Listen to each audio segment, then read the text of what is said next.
I have been using the new Pulsar X3 mouse for a few months now, so this is going to be my long-term review. And even though the X3 came out at the end of 2024, I'm kind of curious if we can call this the best mouse of 2025 already. Now, before we dive into our discussion and look over of this mouse, I want to show you the dimensions of my hand size so you can relate to that. As far as when I'm mentioning it's small, it's big, you can relate it to your hand size and what I'm talking about and use that as a reference point. And one other thing before we dive into the Pulsar X3, a quick word from our sponsor being Corsair and their K70 Pro TKL. The Corsair K70 Pro TKL is seriously packing some features and functions within it. Number one being pre-lubed Corsair MGX switches, which are magnetic, so you can adjust your actuation from 0.4 to 3.6, great for gaming or typing. You also have rapid trigger and snappy tappy on this, so you can be the fastest on that battlefield. You also have 8,000 polling rate, and on top of it all, or inside it all,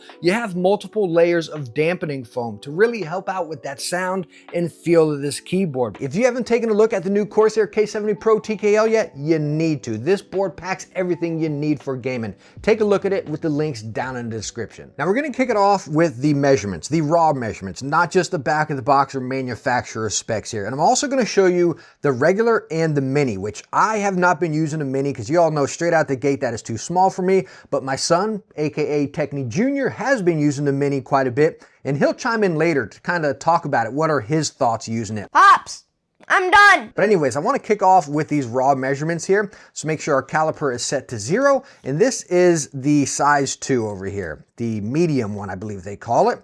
Right here, 124 on that length, and then let's get that grip width right here in the midpoint. 62, sorry, it's upside down, it's with the camera here. And then I'm gonna get that height from sensor up to the top, right at, oh, that's actually a little bit back. That hump is gonna be more or less on the midpoint or a little bit back from this button right here. It's not really in that cutout of the buttons as we see in many mice. It's definitely more towards the back of the button right there. So there's gonna be our initial hump right at that 43. You got this flare out at the front up here, which goes right up to the top. Oh, let me get that back in the camera, right around 65. And then you have that slight flare out in the back, right on the tail end back here. Again, 65. And then where that hump falls off is more towards the back, right on the back end, you can see at 35. And then as far as the difference of the buttons right up on the front here, I'm trying to get, it's kind of tough measurement to get. We're right at 19. Now let's go and look at the mini. Let's make sure we're back to 0. We're getting 118, so you can see the length is significantly different, but the biggest thing you're gonna be able to tell the difference and feel is, again, that grip width, because this one is significantly thinner here. As far as the hump, you're still gonna feel this. The hump right here is around 40, so this still has a nice hump, even though it is the mini version. And then as far as the fall off, it's a little bit more right here, because you see you got that shorter length. And then as far as right up top here, I just wanted to show you this. I don't think I showed you that on the medium one. Without me pressing a button in, you can see that width right up there. It's not as drastic difference as far as that length. You see it's not too much difference. It's really the width. That's what you're gonna notice the difference on both of these mice here. If you got a larger to medium hand like myself, you're gonna be pinching the smaller one, when the larger one, you can definitely feel it and rest it in your hand a little bit better. Now this is where everything that I just talked about is really gonna come into play as far as pinching it or feeling at your hand. That is with the thermal test here. Now it's a little bit cold, so I'm gonna have to warm up my hands a little bit, but I wanna start with the medium version here. And this is the one I told you will really sit in your hands, which I'll show you here in a second once we're done with the thermal. As this, I don't want to say it's palm, but it's definitely that relaxed claw slash palm.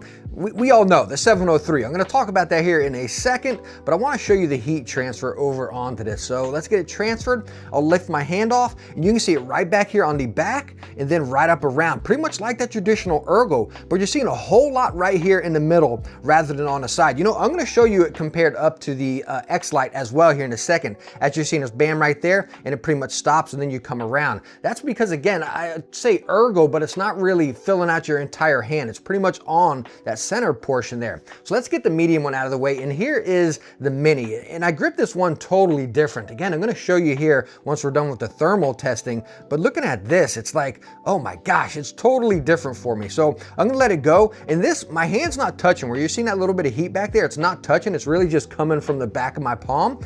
but you can see it's pretty much like a fingertip mouse for me. And I just want to show you the X-Lite underneath the thermal camera as well, as we just looked at the X3. And when I get my hand on this, like, wow, it's just night and day feeling from the X3 to the X-Lite. Again, the X-Lite being a true ergo. And when I take this and put it underneath the camera, let's get some heat transferred over here first.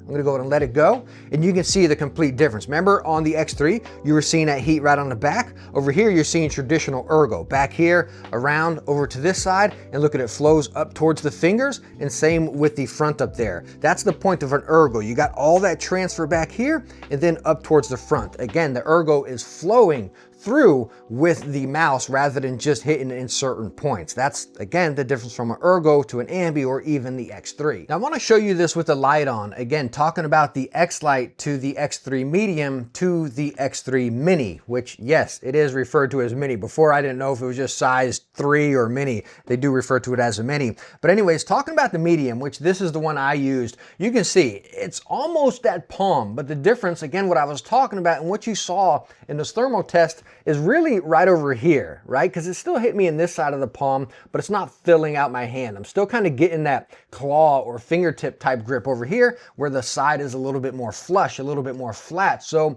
I would say this is maybe a little bit more versatile. You can flick and dip it, dance it around, but still rest it into your palm. And it's more or less like a palm rest, right? Not like a keyboard, but anyways, it's gonna rest into your palm right there. That would be like a wrist rest, right? But the mini one, we're gonna have to have Techni Jr. talk about this one because I did not use the mini. It's way too small for me for sure.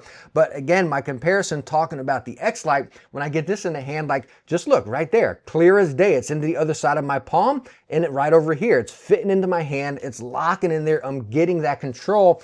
Hence the reason why I love an ergo, and the X-Lite is my main. I just absolutely love it. But this is kind of like that hybrid type of palm, right? We all know, yes, what this is, the shape comparison. It is a Logitech G703 2AT. Getting it in your hand, you feel that hump significantly in the back. Coming over here to the X3, it's pretty much the same. I'd say 1-to-1. The difference that I'm gonna feel is, I would say the G703 feels a little bit more sharp right here in the back by the logo. Over here, the X3, you know, I might be nitpicking, but it feels just maybe a little bit more plump right there.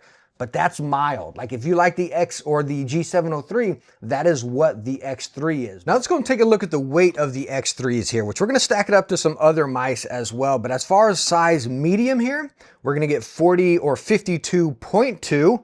Coming over here at the mini, we are gonna get 50.1. And let me tell you what, the weight balancing of these mice is spot on to the T, really nice. And you can reduce the weight of these as well. If we can get some focus on here, you can see you got these little plastic covers, which Pulsar does not do on their previous mice. It's just open, but now they got these plastic covers. Really cool innovation for a lot of these mice you see open on the bottom. So you can take those off if you want to reduce some weight, but whatever. Talking about being right at 54 grams is perfectly fine. Again, for the medium. Coming over here looking at the Logitech Dex. This is with the puck on the bottom. We're getting 58.7. Looking at Razer Viper V3 Pro, we're getting 54.8.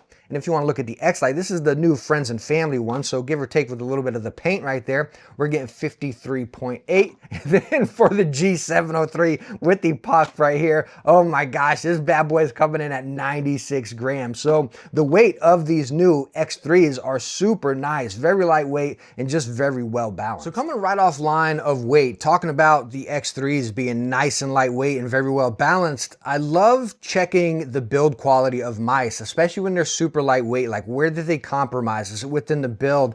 And that's why I use the force gauge tester. A lot of people ask, like, why do I do this? What does it matter? Well, number one, I don't want to sit here and talk about, oh, I grip it tight or this, that, or the other, or this is where I grip it. I do this because I want to see where it flexes. And where it flexes is just really the structural integrity over time. How will it hold up? Like, sure, if it's flexing at 7 or 10 pounds, none of us are really pressing that. It's just over time, where is that weak spot going to be and where will that flex resolve? Or if mine breaks, then it breaks and we see where it breaks. I'd rather it happen on my product than your product, because I don't do this before I film. I do this live with you guys, just to clarify why I do the force gauge meter here. But anyways, coming over here on the side buttons, pressing in, am I getting any flex? I'm definitely not getting any button actuation, and I'm not seeing any flex either, going all the way up to 14. If we come up onto the top, which is usually really strong point on mice, we're getting right around 15.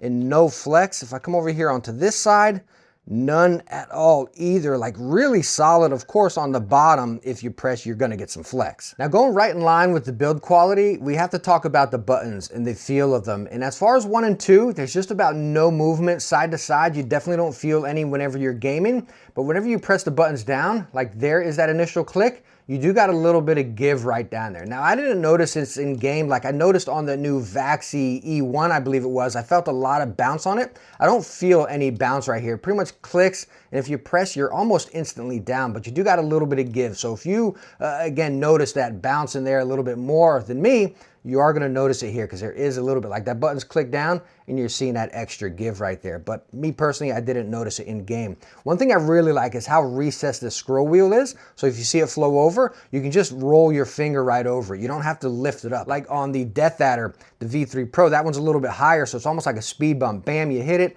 and then you gotta lift it. So it's just gonna slow you down. We're all talking about milliseconds, latency, and all these fast things, right? The more movement you gotta do in your hand, like right here, a speed bump, lift up, that's just gonna slow you down a little bit. Over here, being able to roll it up, I absolutely love that right there. Now, as far as the side buttons, you can see they kind of tried to go 703 a little bit by making their side buttons a bit bigger, but they're not near as big as 703. I personally love these chunky side buttons. Like, gosh, these are some of the best side buttons in the game. I just love how big they are just right there.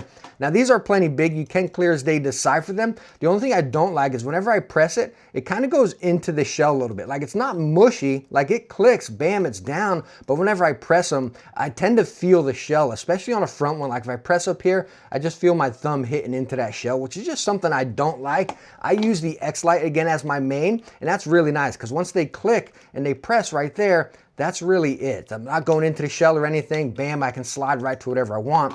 Over here on the X3, I just feel like maybe there's a little bit of excess travel into there. Again, don't take that as me saying they're mushy. It's just saying that they travel into the shell a little bit more than I would personally prefer.